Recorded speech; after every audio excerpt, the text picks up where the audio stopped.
Merci. Donc Alexis Nicolas, donc vous voyez aussi le hashtag pour la conférence. Waouh, c'est aveuglant le projecteur, je vais éviter. Vous voyez le hashtag, vous voyez mon identifiant Twitter aussi si vous avez des questions ou autres. N'hésitez pas, je prendrai le temps d'y répondre après la conférence, pas pendant. Et puis vous avez l'adresse web de mon blog également, dans lequel je développe un petit peu cette pensée et ces idées.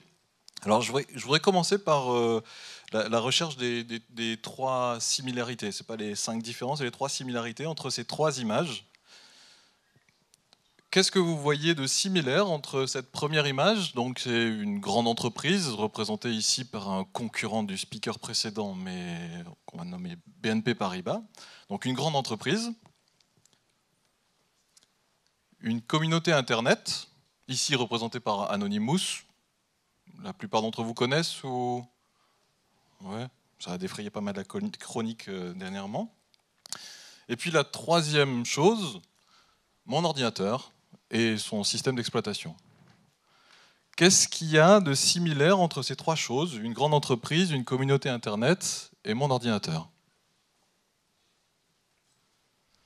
Bon, pour ceux qui ont lu la description du talk, normalement, vous avez déjà deviné, les 3 ont besoin de prioriser, d'allouer et de coordonner. La grande entreprise a besoin de décider sur quel projet elle veut travailler, de définir ses priorités, d'allouer les ressources et le budget nécessaires pour les exécuter et de coordonner leur exécution. Une communauté sur Internet, de la même manière, définit ses priorités, se coordonne en général avec des personnes éclatées, positionnées dans l'ensemble du monde, et se coordonne pour les exécuter. Et puis enfin, l'operating system, le système d'exploitation d'un ordinateur, lui, a justement pour fonction de prioriser les tâches, d'allouer les ressources mémoire et processeurs, et de coordonner l'exécution des programmes entre eux. C'est ce qu'on appelle un operating system. En anglais, système d'exploitation en français. Et ce que je vous propose, donc, c'est de voir le management comme étant l'OS des organisations humaines. Alors, pourquoi cette définition? J'ai longtemps cherché une définition du management et je ne trouvais pas une définition qui était rétro-compatible. À chaque fois, j'avais des définitions soit qui fonctionnaient pendant un certain temps, soit qui contenaient déjà un comment faire du management, comment se coordonner. Et rare était celle qui était cohérente dans le temps, compatible dans le temps. Et là, avec cette définition-là, on peut imaginer que la communauté sur Internet a encore un système de management, c'est-à-dire a encore besoin de décider, d'allouer des ressources, de prioriser des tâches et des actions. Donc en voyant le management comme ça, déjà on voit tout de suite que le management, ce n'est pas quelque chose de figé, c'est quelque chose d'évolutif. Il y a différentes versions, on peut faire des upgrades, il y a des bugs aussi, il y a des bugs. On va passer au hacking et les hackers. Alors on m'a dit que les participants de l'USI avaient une bonne connaissance déjà et ne se faisaient pas prendre au piège d'une recherche Google qui donne ce type de résultat. Donc les recherches Google, quand on tape le mot hacker sur Google Images, ça nous donne ça. Bon, c'est aussi ce qui est véhiculé par les médias aussi. On voit ces méchants hackers là, noirs, sombres, c'est inquiétant. Ils nous volent les cartes bleues, ils font des tas de choses. Et en fait, les hackers, à l'origine, ressemblaient plus à ça. Oui, le hacking est né dans le club de modélisme ferroviaire au MIT, au Massachusetts Institute of Technology, à la fin des années 50 et début des années 60. C'est différent, non? C'est pas tout à fait les mêmes. Alors, je vais vous proposer pour la suite du talk, pour clarifier mon propos sur management hacking, je vais vous proposer cette définition et de distinguer les hackers qui sont ceux qui construisent des crackers qui sont ceux qui détruisent. C'est simple, par contre je ne vous impose pas de décider qui construit, qui détruit, c'est à chacun de vous de décider qui construit, qui détruit. Mais voilà, à partir du moment où on estime que quelqu'un construit quelque chose et apporte quelque chose et améliore quelque chose, on peut plutôt le classer dans la catégorie hacker. Et c'est bien dans cette continuité-là que je m'inscris quand je veux parler de management hacking. Alors, qu'est-ce que je veux dire par management hacking? Donc si le management c'est l'OS des organisations humaines, si les hackers sont ceux qui construisent, assez immédiatement on imagine que déjà le management hacking c'est chercher à faire mieux, chercher à améliorer les systèmes de management pour qu'ils soient meilleurs, l'améliorer et que tout fonctionne mieux, plus simplement, etc. La deuxième chose aussi c'est que les hackers aujourd'hui en tout cas, naissent et excellent plutôt sur le domaine, dans le territoire qu'est Internet. Donc dans Management Hacking, il y a certes améliorer le management, mais il y a aussi chercher à s'inspirer des systèmes de management de ces fameuses communautés Internet. Comment elles fonctionnent? Comment elles arrivent à prioriser? Comment elles arrivent à décider sur quelles actions elles vont se lancer? Comment elles fédèrent les énergies? Comment tout ça, ça fonctionne? Et bien, le management hacking, c'est améliorer les systèmes de management actuels des organisations classiques en s'inspirant de ces communautés Internet. Alors, pourquoi je pense que c'est important? Pourquoi je pense que hacker le management, c'est quelque chose d'important, d'utilité publique, ou en tout cas d'utilité pour ces organisations, pour les entreprises?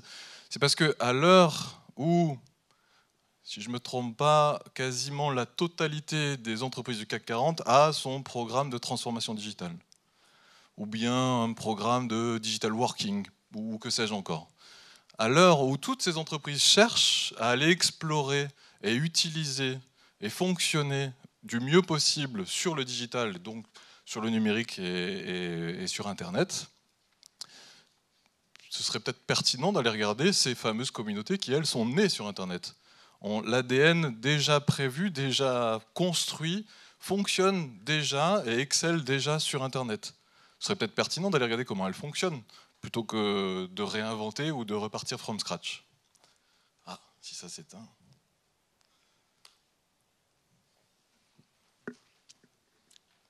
Parfait, on est parti à l'exploration, direct, ça rythme les choses. Alors pour partir à l'exploration du management hacking, je voudrais vous proposer 3 histoires.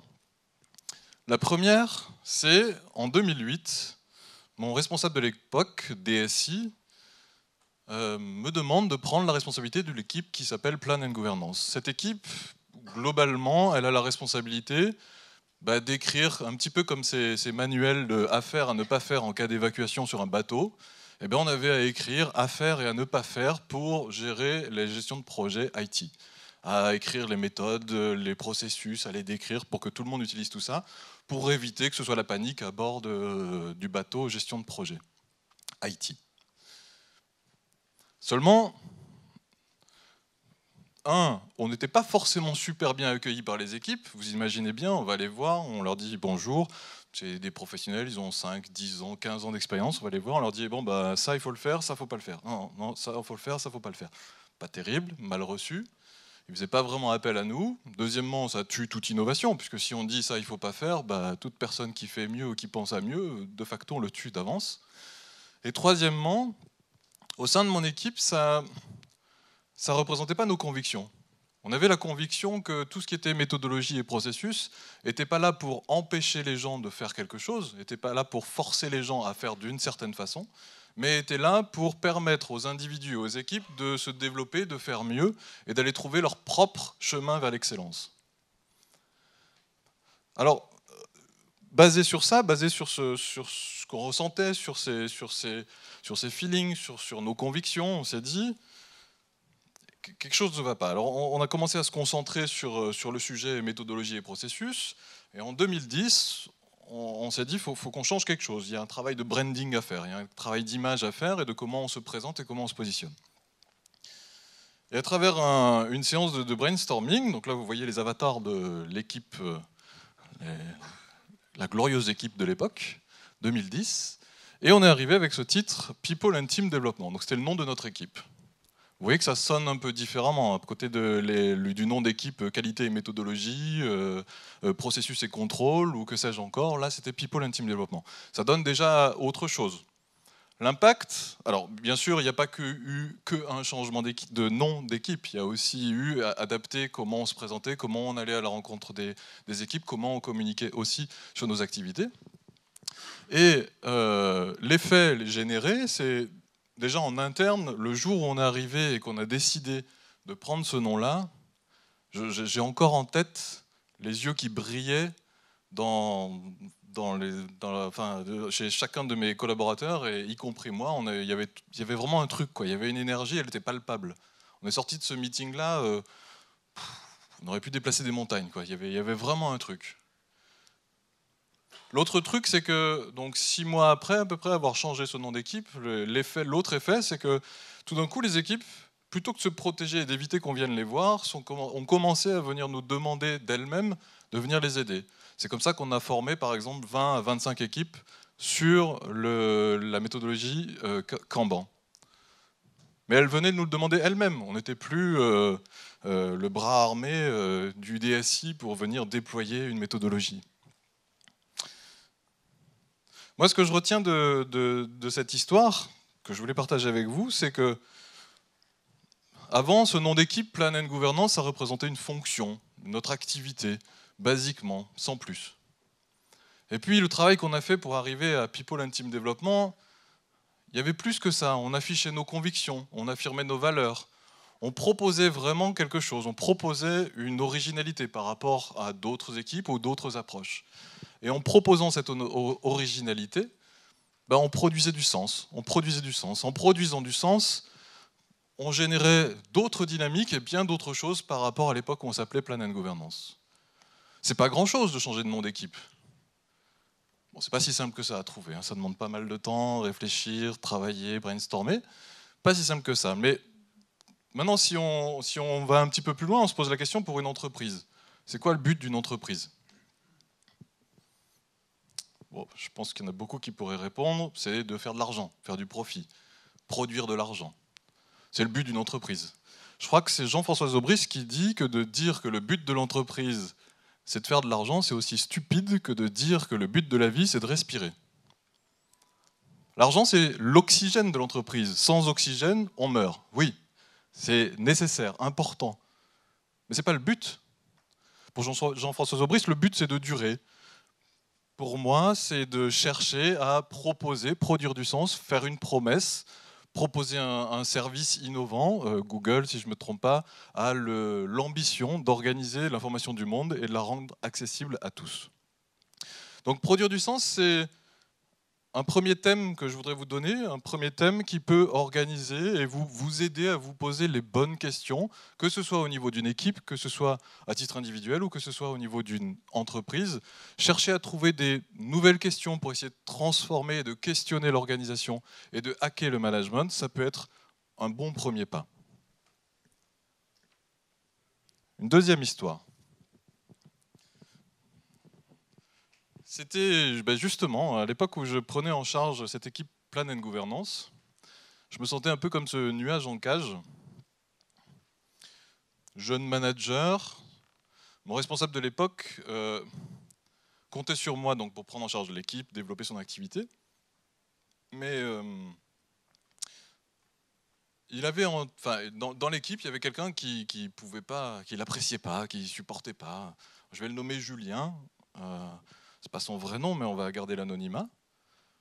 Donc il supportait pas Julien. Et chaque semaine, à ma réunion hebdomadaire avec lui, chaque semaine, il me disait « Bon, qu'est-ce qu'on fait avec Julien ? Bon, quand est-ce que tu romps son contrat ? Quand est-ce qu'il part de l'équipe ? Quand est-ce qu'il s'en va ?» Et je me sentais pas bien, vraiment pas bien.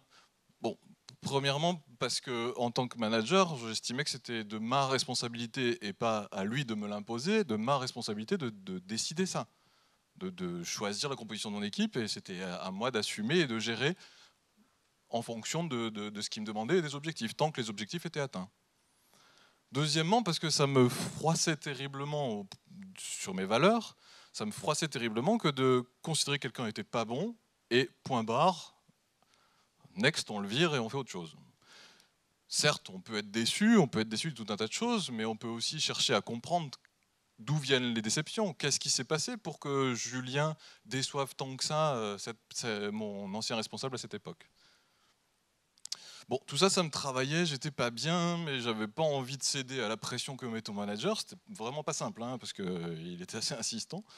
Pas simple, mais difficile. Puis un jour, mon manager me dit « Oh là là, il y a un truc super important, c'est stratégique, je suis pressé par au-dessus de moi encore, donc mon N+2 à l'époque. Il faut absolument bosser, c'était sur un thème autour de test et qualité. Il faut absolument que je fasse ça, c'est super important, etc. » Il me confie le sujet, ça faisait partie des mandats de l'équipe. Bon, je prends ce sujet-là, et bon, comme tout bon manager qui se respecte et qui court après les réunions, j'avais pas beaucoup de temps. Et il se trouve que Julien, c'était justement sa force, son expérience, son expertise, test et qualité. Je me dis non, je peux pas faire bosser Julien dessus, vu comment il le supporte pas, comment je vais faire. Bon, finalement, pas le temps, pas le choix, j'y vais, je demande à Julien de bosser sur ça. On brainstorm, on échange, on fait des allers-retours, tout ça en 2 semaines. Et au bout de 2 semaines, on arrive à un résultat qui, moi, m'a bluffé. Super simple, super sympa, enfin, plein d'informations importantes. Je me sentais vraiment fier de ce boulot-là. Je vais le présenter à mon responsable de l'époque, je commence à lui présenter tout ça, et là, dès le début, dès que je commence à lui présenter les choses, je vois ses yeux qui brillent. Je le voyais déjà en train d'être fier d'aller présenter ça à son responsable, voilà, de gonfler un peu les épaules, le torse, etc. etc. Je sentais ça, je voyais ça. Et là, j'arrête 2 secondes, je prends un temps de recul, et je lui dis, tu sais, c'est Julien qui a bossé dessus de A à Z. Il s'est arrêté net, il m'a regardé, et il m'a dit, j'ai compris, je ne dirai plus jamais rien sur tes équipes, c'est toi qui es en charge, c'est toi qui gères, je me tais. Vous allez me dire, il est où le hack? C'est quoi? C'est quoi dans tout ça? C'est de refuser à son boss d'obéir à son ordre? Bon, ce serait, je crois que ça s'appelle apprendre l'assertivité ou savoir dire non. Bon, ok. Moi, je pense que le hack, c'est de se forcer, même au-delà des déceptions, parce que Julien, je peux vous l'avouer aujourd'hui, la première fois que je l'ai rencontré, je n'étais pas forcément bluffé par ses compétences, par ses expertises. Je pensais qu'il avait envie de bien faire et que voilà, on pouvait travailler ensemble, mais je n'étais pas forcément bluffé. Or, le résultat de son travail était vraiment bluffant, lui. Et le hack, pour moi, c'est malgré les déceptions, malgré ce qu'on peut voir, une chose importante, c'est, à mon avis, de garder en tête, de chercher à respecter les talents et les expériences de chacun, l'expertise de chacun. Donc de penser que les gens sont suffisamment bons pour faire leur travail, malgré les déceptions, c'est là où c'est pas simple. Et ce faisant, donc par cette recherche de respect, on réussit à gagner en liberté, on réussit à enlever un peu la cage et à gagner en liberté par le respect de soi-même déjà et des autres. Alors, d'autres entreprises sont allées beaucoup plus loin encore sur cette notion de respect. Là, on est chez Favi. Isaac Getz en a parlé un petit peu ce matin pour ceux qui y étaient. Donc chez Favi, la liberté de chacun est conditionnée par 2 valeurs. L'amour du client et l'homme est bon. L'homme est bon, tout est bon dans l'homme. Voilà. Mais alors, chez Favi, l'homme est bon, c'est pas juste un post-it qu'on a écrit, qu'on a posé sur le coin d'un intranet et puis tout le monde l'a oublié. L'homme est bon, c'est pas juste un truc placardé dans chacune des salles de réunion et que tout le monde a oublié. Non, l'homme est bon, c'est une valeur vécue, vivante au sein de l'entreprise. Chez Favi, comme l'homme est bon, il n'y a pas de contrôleur. Personne ne contrôle la qualité de quelqu'un d'autre. Chacun s'autocontrôle et contrôle son travail. Puisque l'homme est bon, il a envie de bien faire, il veut bien faire son boulot, il n'y a pas besoin de contrôleur. Chez Favi, puisque l'homme est bon, il n'y a pas de pointeuse. On ne va pas vérifier s'il arrive à l'heure, pas à l'heure. S'il arrive en retard, c'est qu'il avait une bonne raison, c'est que c'était justifié. Chacun a envie de bien faire son travail, donc il n'y a pas de pointeuse. Chez Favi, pardon pour les RH s'il y en a dans la salle, mais il n'y a pas de RH. Et oui, souvent les RH, bon certes, ils pilotent le développement des carrières, etc. Mais aussi, parfois, ils imposent, ils structurent, ils posent des règlements intérieurs ou des choses comme ça qui évitent, qui limitent, qui retombent dans faire ou ne pas faire les choses. Donc, comme on n'en a plus que 5 minutes pour le talk, je vais devoir passer à 2 histoires plutôt que 3 histoires et je m'en excuse. Donc ce deuxième axe pour chercher à hacker le management, c'est ce que je vous propose, c'est plus un mouvement interne. C'est-à-dire qu'à une époque, je me suis demandé, ok, il y a la méthodologie qui peut nous aider, qui nous fait réfléchir, à chercher le flux, chercher tout un tas de choses, ok. Mais je me suis demandé, qu'est-ce qui, à titre individuel, au sein des organisations, permet de nous mettre en mouvement pour les faire changer, pour les transformer. Et je pense qu'il y a 2 choses. Il y a la liberté, l'envie que chacun de nous avons d'avoir plus de liberté, et je propose de chercher plus de liberté par le respect des individus. Et là, je passe cette histoire, et j'en arrive à que chaque individu, à mon avis, a besoin et envie de chercher plus de justice, et je propose de chercher plus de justice par la transparence.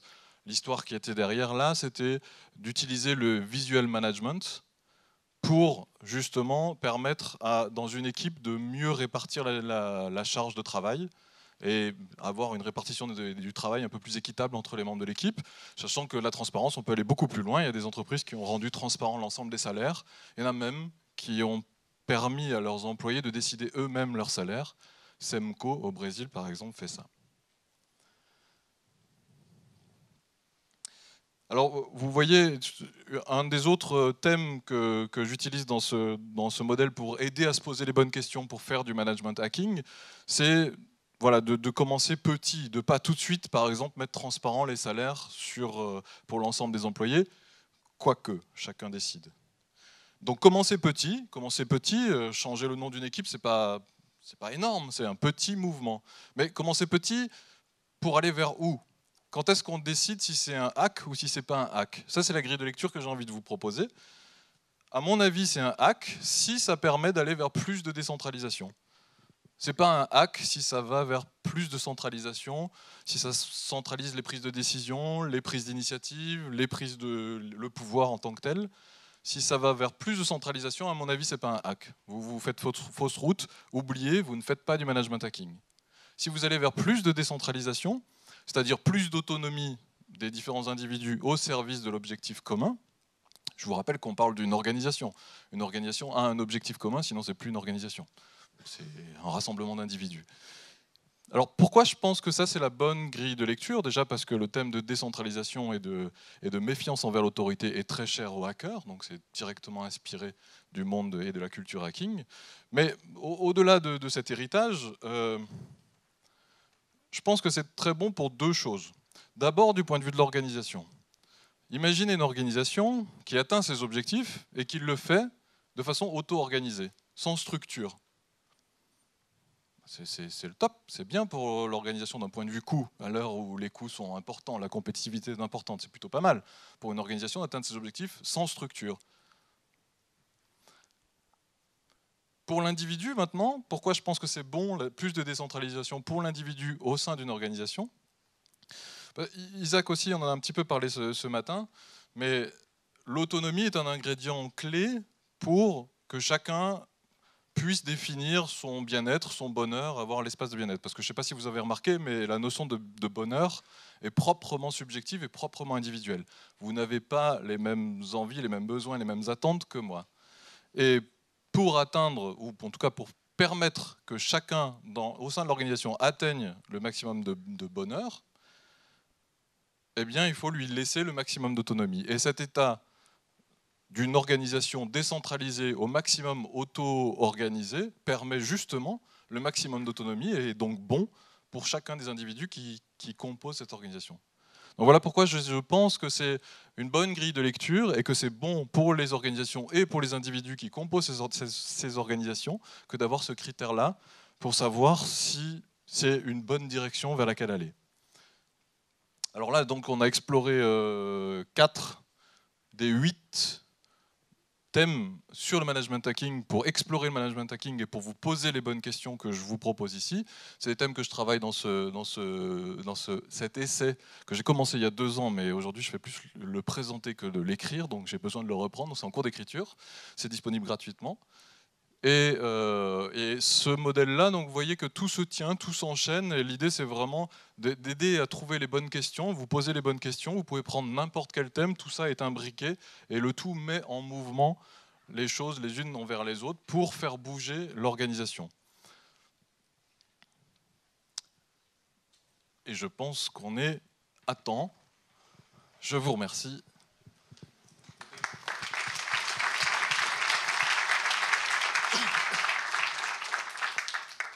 Nous avons le temps pour 2 questions.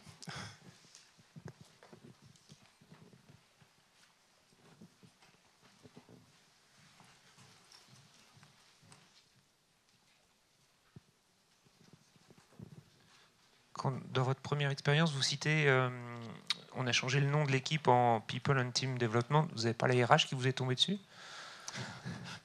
Non, puisque notre responsable de l'époque était aussi d'accord avec tout ça, c'était le DSI. Et donc il a dealé, je ne sais pas de quelle manière, mais en tout cas il a dealé ça avec les RH et ça n'a posé aucun problème. Mais c'est une bonne question parce que la question s'est posée sur le chemin. Ouais.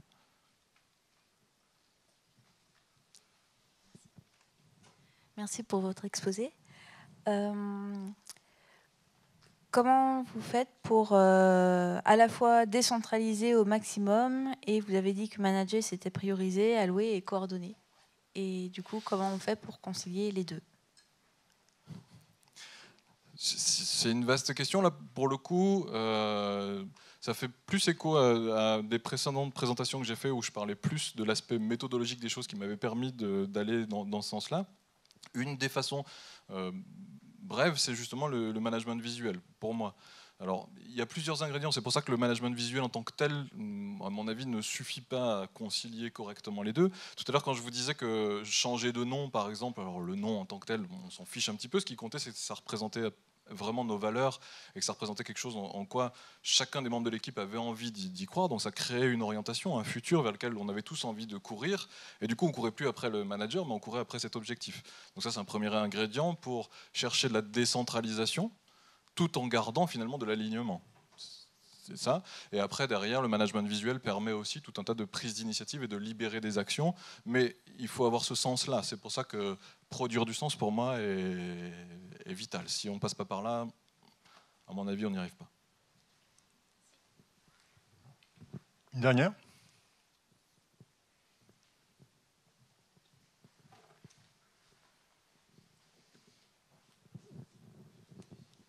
Bonjour, merci.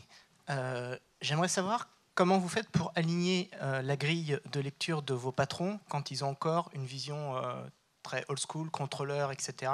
Alors que vous-même, vous laissez de l'autonomie à vos équipes et donc par conséquent, vous n'avez pas forcément la visibilité précise de ce qu'ils font. Et donc, en fait, du point de vue de votre patron, ça peut paraître comme une forme d'incompétence. Alors là encore, c'est plus la dimension méthodologique que je n'ai pas forcément abordée aujourd'hui qui m'a vraiment aidé. Donc la dimension méthodologique, j'utilisais la méthode Kanban qui permet à terme de ne plus se baser sur des estimations. Par exemple, j'ai besoin de telle feature, donne-moi une date quand ce sera livré en prod ou je ne sais quoi.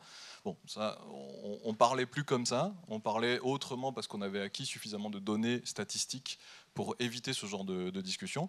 Et là, c'était plutôt, je savais sur la base des données statistiques passées de ce qu'on avait fait qu'on avait 80% de chances de livrer une nouvelle donnée, peu importe la taille de ce truc-là, dans 3 mois, par exemple. Et donc, je lui donnais ces chiffres-là, c'est-à-dire il me donnait quelque chose de nouveau à mettre dans ma besace, mon manager de l'époque. Et là, du coup, en fonction de la taille, en fonction de la granularité de ce truc-là, je regardais un peu les chiffres chez moi, je lui donnais ce type de probabilité, ce qui permettait d'éviter de rentrer justement dans une logique trop structurée qui n'est pas cohérente et compatible avec ce type d'approche, où il faut être un peu plus axé probabilité et statistique. Donc c'est vraiment très imbriqué en fait, hein, tout ça, l'aspect méthodologique était derrière et cette dimension-là. Donc je dirais surtout en ne changeant pas son manager. Il ne faut surtout pas chercher à changer son manager et à lui dire non, on va révolutionner, on va tout changer. Non, il faut continuer à faire le business as usual. Quand j'ai parlé de l'histoire avec Julien, il m'a demandé de faire ci, ça. Quand il me parlait sur Julien, je lui exprimais mon inconfort. Hein, je ne lui ai pas caché, j'étais transparent avec lui. Pour autant, bon, je ne savais pas très bien moi-même me positionner par rapport aux compétences de Julien à l'époque. Moi-même, je réfléchissais, je ne savais pas. Mais le tout étant de tenir de ne pas chercher à changer son manager, en tout cas spot, par les mots ou par les actions, de répondre à la demande et de gagner cette confiance-là dans le temps. Donc, par exemple, avec le retour du travail de Julien, qui était, voilà, faut trouver des petits trucs comme ça. Là, c'est de la chance aussi hein, qui est arrivé, mais il faut trouver ces trucs-là qui permettent de consolider la confiance. Après, de passer à des discours de type tu auras 80% de chance de blablabla en montrant les stats, parce que c'est pareil, il ne faut pas juste rester sur des discours. Là, moi, j'amenais les stats et je lui montrais qu'il avait, c'était pas 80%, c'était beaucoup plus détaillé que ça. Et voilà, donc je dirais vraiment ne pas chercher à changer son manager, chercher plutôt à répondre à sa demande en créant la confiance, en créant un vrai lien, une vraie transparence aussi. J'ai aussi dit mes doutes, dit mes différents problèmes, tout en cherchant à répondre à sa demande et à son attente. Et puis avec le temps, du coup, ça crée un vrai lien de confiance et du coup, on peut commencer à explorer et à transformer la relation, son attente. Et là, on peut commencer à s'amuser. J'ai vu aussi des équipes via Kanban qui ont réussi à transformer leur relation avec le client. Le client, pareil, même type de demande, il disait je veux tel truc quand ce sera fait. C'est un réflexe classique parce que lui-même, on lui demande ça, en fait, hein, tout simplement. Donc on lui demande ça. Et grâce à Kanban, grâce à toutes ces datas, du coup, ils ont réussi à transformer la relation client en faisant venir le client, en lui disant positionne quel est le dernier truc que tu veux être livré. Nous, on te dit, ça c'est livré dans 10 jours, on est sûr de ça grâce à nos datas. Et c'est fait. Et donc là, ça transforme doucement la relation. Mais ça se fait vraiment doucement. Il ne faut surtout pas y aller d'un coup, à mon avis. Merci.